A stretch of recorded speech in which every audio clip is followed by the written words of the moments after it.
Hi అండి. ఈరోజు వీడియోలో లైనింగ్ బ్లౌజ్ కటింగ్ అయితే చూపిస్తాను. ఈసారి మనకి ప్లెయిన్ బ్లౌజ్ ఇచ్చారనమాట. ప్లెయిన్ బ్లౌజ్ ఇచ్చేసి లైనింగ్ బ్లౌజ్ కుట్టమన్నారు. సో ఎలాగా కట్ చేసుకోవాలో చెప్తాను. ఫస్ట్ లైనింగ్ని తడిపేసుకుని ఆరబెట్టుకుని ఐరన్ చేసుకున్నానండి. ఐరన్ చేసుకున్న తర్వాత 4 ఫోల్డింగ్ చేశాను. హ్యాండ్స్ కోసం అనమాట. హ్యాండ్స్ కట్ చేద్దామని 2 హ్యాండ్స్ వస్తే ఒకేసారి కట్ చేసుకోవాలి, సపరేట్గా కట్ చేయకూడదు. అందుకనే 4 ఫోల్డింగ్ చేశాను. నాకు కింద బార్డర్ వచ్చిందండి, తిప్పేసుకుంటే సరిపోతుంది. మన హ్యాండ్స్ దగ్గర కుట్టేసుకుని తిప్పేసుకుంటే సరిపోతుంది. అందుకని ఒక 1/2 ఇంచ్ ఎక్స్ట్రా తీసుకున్నాను. తర్వాత మనం తీసుకున్న ఆది బ్లౌజ్లో హ్యాండ్ హైట్ ఖర్చులతో కలిపి మార్కింగ్ వేసేసుకోండి, ఇలా నేను చూపించినట్టు. బ్లౌజ్ని ఇలా ఉల్టా తిప్పేసుకుని పైన షోల్డర్ కుట్టు తగ్గించి సైడ్ జాయింట్ ఫస్ట్ కుట్టు వరకు ఎంత వచ్చిందో ఒకసారి అయితే చెక్ చేసుకోండి. నేను చూపించాను చూసారా, ఇలాగా. నాకు వచ్చేసి 6 మీద 7 గీతలు వచ్చింది. 6వ నెంబర్ అండి. 6వ నెంబర్ తోటి ఆర్మ్ లూజ్ వస్తే చంక డౌన్ అనేది పాతకు 3 ఇంచులు తీసుకోవాలి, సరిపోతుంది. పాతకు 3 ఇంచులు తీసుకుంటే సరిపోతుంది. తర్వాత ఇలా క్రాస్గా 6.7కి మార్కింగ్ వేసుకోండి. 6 మీద 7 గీతలకి మార్కింగ్ వేసుకొని హ్యాండ్ లూజ్ ఎంత ఉందో ఒకసారి చెక్ చేసుకోండి. ఇలా పట్టేసుకుని హ్యాండ్ లూజ్ ఒకసారి అయితే చెక్ చేసుకోండి. ఇలాగ ఇక్కడ ఒక మార్కింగ్ వేసేసుకోండి. తర్వాత ఇలా క్రాస్గా లైన్ వేసేసేయండి. అదేవిధంగా ఎక్స్ట్రా ఖర్చు కోసం 2 ఇంచులు. ఇప్పుడు స్ట్రైట్గా చూసుకోండి. ఆర్మ్ లూజ్ ఎంత వచ్చినా పర్లేదు, సగానికి ఫోల్డ్ చేసుకుని ఒక మార్కింగ్ వేయండి. ఇక్కడ కూడా ఇలా లైన్ వేసేసుకోండి. ఇలాగ స్ట్రైట్గా లైన్ వేసేసుకుని ఈ కార్నర్ దగ్గర 6 నెంబర్తో వస్తే 1.5 ఇంచులు ఇవ్వాలి. ఇలా కార్నర్ దగ్గర, షోల్డర్ దగ్గర ఏ సైజు వాళ్ళకైనా 1 ఇంచే. ఇప్పుడు మళ్ళీ కర్వ్ స్కేల్ తోటి ఇలా నీట్గా కర్వ్ అనేది తిప్పేసుకోండి. 1 ఇంచ్కి ఇక్కడ 1.5 ఇంచ్కి ఇలా కర్వ్ తిప్పుకుని మళ్ళీ ఉల్టా తిప్పుకుని మళ్ళీ షేప్ అనేది ఇచ్చేసేయండి, సరిపోతుంది. నెక్స్ట్ వచ్చేసి ఇలా కరువు తిరిగిన చోట ఒక 1/2 ఇంచ్ లోతు, ఆర్మ్ లూజ్ తగ్గించి మన వైపుకి 1 ఇంచ్ మార్కింగ్ వేసుకుని మళ్ళీ సేమ్ పైన ఎలాగైతే కరువు తిప్పామో కింద కూడా అదే విధంగా కరువు తిప్పేసుకోండి, ఇలా నేను చూపించినట్టు. అంతేనండి. ఇప్పుడు ఎలాగైతే మార్కింగ్ వేసామో సేమ్ అదే విధంగా కటింగ్ చేసుకుంటూ వెళ్ళిపోవాలి. చూడండి, సేమ్ నేను చూపించినట్టు అంతే, మార్కింగ్ ఎలా ఉందో అలాగే కటింగ్ చేసుకుంటూ వెళ్ళిపోవాలన్నమాట. ఇలా నీట్గా అయిపోయిందండి. సైడ్కి కూడా ఎక్స్ట్రా ఉన్న క్లాత్ నీట్గా కట్ చేసేయండి.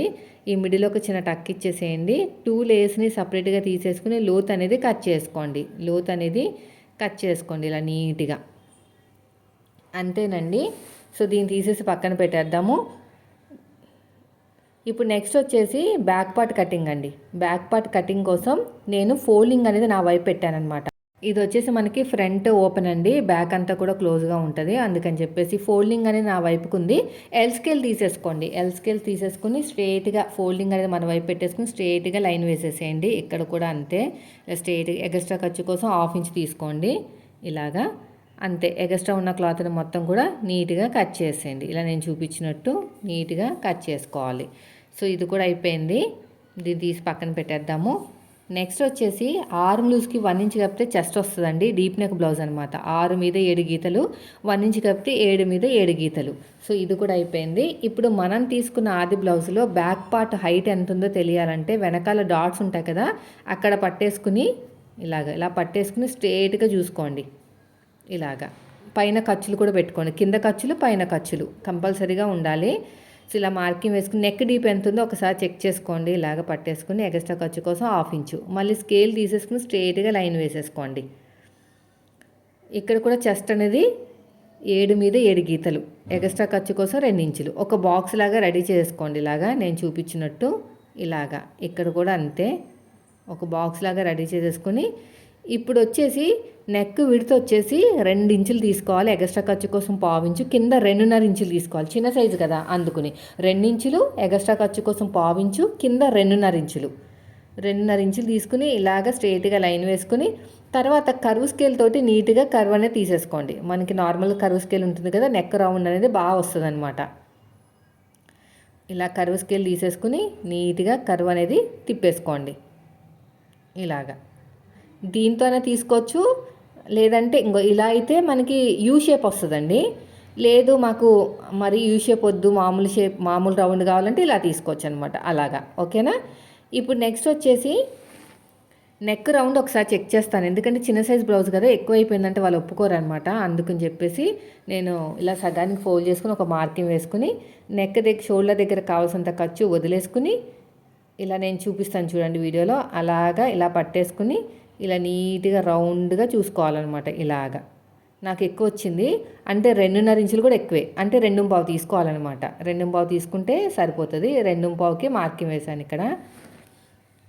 ఇలా కొంచెం క్రాస్గా తీసేసుకోండి ఇలాగా. అంతే, మళ్ళీ రౌండ్ ఇచ్చేసేయండి. ఇలాగా రౌండ్ ఇచ్చేస్తే సరిపోతుంది. ఇప్పుడు నెక్స్ట్ వచ్చేసి చిన్న సైజ్ షోల్డర్, నెక్ పక్కన ఒక పావించి ఉంచాం కదా, అక్కడి నుంచి చిన్న సైజ్ షోల్డర్ ఖర్చులతో కలిపి మార్కింగ్ వేసుకోండి. ఇప్పుడు మనకి ఫుల్ షోల్డర్ ఎంత వచ్చింది? 5 ఇంచులే రావాలి. వచ్చిందండి, 5 మీద ఒక గీత వచ్చింది. 5 ఇంచులు తీసుకుంటే సరిపోతుంది. 5 ఇంచులకు ఒక మార్కింగ్ అయితే వేసేసేయండి. తర్వాత చంక డౌన్ వచ్చేసి 5.25 ఇంచులు తీసుకున్నాను. 5.25 ఇలా స్కేల్ తోటి స్ట్రైట్గా లైన్ వేసేసాను. ఇక్కడ కూడా అంతే. తర్వాత ఈ కార్నర్ దగ్గర 1.25 ఇంచులకి మార్కింగ్ వేసుకోండి. ఈ కార్నర్ దగ్గర నుంచి మార్కింగ్ వేసుకోండి. ఇప్పుడు కర్వ్ స్కేల్ తీసుకుని నీట్గా కర్వ్ అనేది తిప్పేసుకోండి. ఇలా కర్వ్ అనేది తిప్పేసుకోండి. తర్వాత వచ్చేసి షోల్డర్ దగ్గర కావాల్సినంత ఖర్చు వదిలేసుకుని గీత కింద నుంచి కొలుచుకోండి. ఇలాగ గీత కింద నుంచి కొలుచుకోవాలి, కరెక్ట్గా వచ్చిందా లేదా అని. నాకైతే కరెక్ట్గానే వచ్చింది. తర్వాత నడుము లూజు, కాజా పట్టి వదిలేసి ఉక్సు పట్టి వరకు ఎంత వచ్చిందో ఒకసారి చెక్ చేసుకోండి. నాకు వచ్చేసి 25 ఇంచులు వచ్చిందండి. 25 ఇంచుల్లో 4వ భాగం ఎంత వచ్చిందో ఒకసారి టేప్తో కొలుచుకుంటే సరిపోతుంది. 25 ఇంచుల్లో 4వ భాగం 6.25, డాట్ కోసం 1 ఇంచు కలిపితే 7.25. 7.25కు ఒక మార్కింగ్ వేసుకుని అటు ఒక 1/2 ఇంచు ఇటు ఒక 1/2 ఇంచు సగానికి ఫోల్డ్ హైట్ వచ్చేసి 3.5 ఇంచులు తీసుకోండి. అంతే. ఇప్పుడు ఎలాగైతే మార్కింగ్ వేసామో సేమ్ అదే విధంగా కటింగ్ చేసుకుంటూ వెళ్ళిపోవాలి. ఇలా నీట్గా కటింగ్ అనేది చేసుకోవాలి, ఇలా నేను చూపించినట్టు. ఓకేనా? ఇక్కడ కూడా అంతేనండి, ఇలాగ నేను చూపించినట్టు నీట్గా కటింగ్ చేసేసుకోండి. ఇటు సైడ్ కూడా అంతే, ఇలాగా ఇలా మొత్తం కూడా నీట్గా కటింగ్ చేసుకోవాలి. ఇటు సైడ్ కూడా అంతే. ఇలా చిన్న టక్ ఇచ్చేసేయండి, ఇక్కడ చిన్న టక్ ఇచ్చేసేయండి. అడుగు భాగంలో ఒక మార్కింగ్ వేసేసేయండి. ఇప్పుడు బ్యాక్ పార్ట్ పైన ఫ్రంట్ పార్ట్ పెట్టేసేయండి. ఇలా పెట్టేసుకుని క్రాస్గా ఇలాగా కింద మనం క్లాత్ ఉండాలి, పైనేమోని మనకి బ్యాక్ పార్ట్ ఉండాలి. ఇలాగ హైట్ దగ్గర కూడా మార్కింగ్ వేసేసుకోండి. క్రాస్ కటింగ్ అండి, ఓకేనా? ఇలా స్ట్రైట్గా లైన్ వేసేసేయండి. ఇక్కడ కూడా అంతే, ఇలా నేను చూపించినట్టు స్ట్రైట్గా లైన్ వేసేసుకోండి. ఇక చంక దగ్గర కూడా అంతే, ఇలాగా మొత్తము. తర్వాత వచ్చేసి సైడ్ జాయింట్ వైపుకు ఒక 1/2 ఇంచ్ ఎక్స్ట్రా తీసుకోండి, సరిపోతుంది. 1/2 ఇంచ్ అనేది ఎక్స్ట్రా తీసుకోండి. తర్వాత ఫ్రంట్ పార్ట్ హైట్ కూడా చూసుకోవాలి. ఇలాగా అడ్డంగా ఒక స్కేల్ పెట్టేసేయండి. ఉక్స్ పెట్టేసుకుని అడ్డంగా ఒక స్కేల్ పెట్టేసుకోండి. ఇలాగా పెట్టేసుకుని పైన షోల్డర్ కుట్టు దగ్గర నుంచి చూసుకోండి. ఇలా పైన షోల్డర్ కుట్టు దగ్గర నుంచి ఇలా స్ట్రైట్గా చూసుకోండి. నాకు వచ్చేసి దగ్గర 6 ఇంచుల దాకా వచ్చిందనమాట. అంటే 6 ఇంచుల కన్నా కొంచెం తక్కువే వచ్చింది, కానీ 6 ఇంచులు తీసేసుకోవాలి. పైనుంచి 6 ఇంచులకి మార్కింగ్ వేసుకుని ఇలా లైన్ వేసేసుకోండి, ఇలా స్ట్రైట్గా.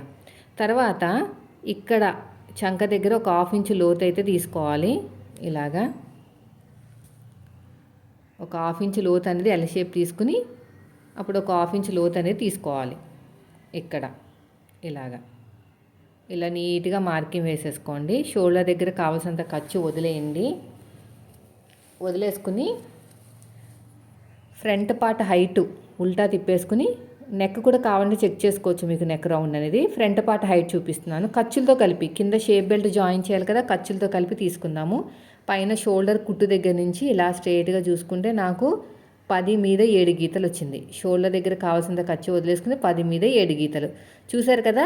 బ్యాక్ పార్ట్కి ఫ్రంట్ పార్ట్కి మధ్యన డిఫరెన్స్ ఎలా వచ్చిందో, ఎందుకంటే వీళ్ళకి చెస్ట్ అనేది చాలా తక్కువ అనమాట. హైట్ ఉన్నారు కానీ చెస్ట్ తక్కువ. కింద నుంచి అంటే మన బ్యాక్ పార్ట్ లైన్ ఉంది కదా, అక్కడ నుంచి 2.5 ఇంచులకు మార్కింగ్ వేసుకుంటే 2.5 ఇంచులు షేప్ బెల్ట్ 2.5 ఉంటేనే బాగుంటుంది. సో ఫ్రంట్ నెక్ వచ్చేసి ఇలా కొంచెం క్రాస్గా తీసుకుంటే కుట్టిన తర్వాత వీ షేప్ రాదనమాట, లేదంటే వీ షేప్ వచ్చేస్తుంది. ఇలా రౌండ్గా మార్కింగ్ వేసుకోండి. ఆ తర్వాత వచ్చేసి ఇక్కడ నుంచి ఇలా పట్టేసుకుని కింద నుంచి 2వ ఉక్స్కి మార్కింగ్ వేసేసేయండి. కింద నుంచి 2వ ఉక్స్ మన వైపు నుంచి 2 ఇంచులు, డాట్కి మధ్యన గ్యాప్ 1 ఇంచు తీసుకోండి. ఇలాగా ఇప్పుడు డాట్ హైట్ వచ్చేసి ఇలాగా ఖర్చులతో కలిపి మార్కింగ్ వేసుకోండి. ఇలా మొత్తం కూడా ఇలా షేప్ ఇచ్చేసి నెక్ దగ్గర ఒక హాఫ్ ఇంచ్ వదిలేసి ఈ రెండింటి మధ్యలో ఒక మార్కింగ్, ఈ రెండింటిని బ్యాలెన్స్ చేస్తూ ఇంకొక మార్కింగ్, ఇలా క్రాస్గా లైన్ వేసేసేయండి, సరిపోతుంది. ఇప్పుడు ఎలాగైతే మార్కింగ్ వేసామో సేమ్ అదే విధంగా కటింగ్ చేసేసుకోవాలి. ఇలా ఇలా నీట్గా కటింగ్ చేసుకుంటూ వెళ్ళిపోండి. ఇటు సైడ్ కూడా అంతే, ఇలాగా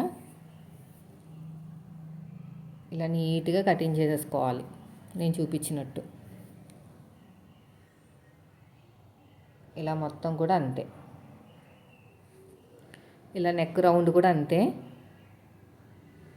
ఇలాగా. ఇక చిన్న టక్ ఇచ్చేసేయండి, ఇక్కడ కూడా అంతే. ఇలాగ నీట్గా మార్కింగ్ అనేది వేసేసుకోండి. అడుగు భాగంలో కూడా అంతే, ఇలా మార్కింగ్ వేసుకుని పక్కన పెట్టేసేయండి. అయిపోయిందండి. ఇప్పుడు నెక్స్ట్ వచ్చేసి బ్యాక్ పార్ట్ మీద ఫ్రంట్ పార్ట్ పెట్టేసుకోండి. ఇలాగా నేను చూపించినట్టు ఒక పావించు టేపుని పైకి వదిలేయండి, ఒక పావించు టేపుని పైకి వదిలేసేయండి. ఇలాగా వదిలేసుకుని చూసుకోండి ఎంత వచ్చింది ఏంటనేది. ఒక పావించు టేపుని పైకి వదిలేస్తే ఈ కూర ఉన్న క్లాత్ని కూడా తీసేసుకోండి చక్కగా. ఈ కూర ఉన్న క్లాత్ని కూడా నీట్గా కట్ చేసుకోండి, ఇలా మొత్తం కూడా.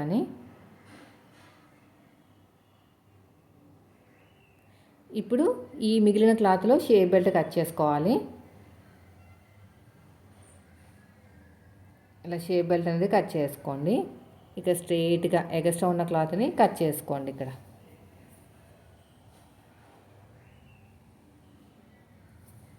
ఇలాగా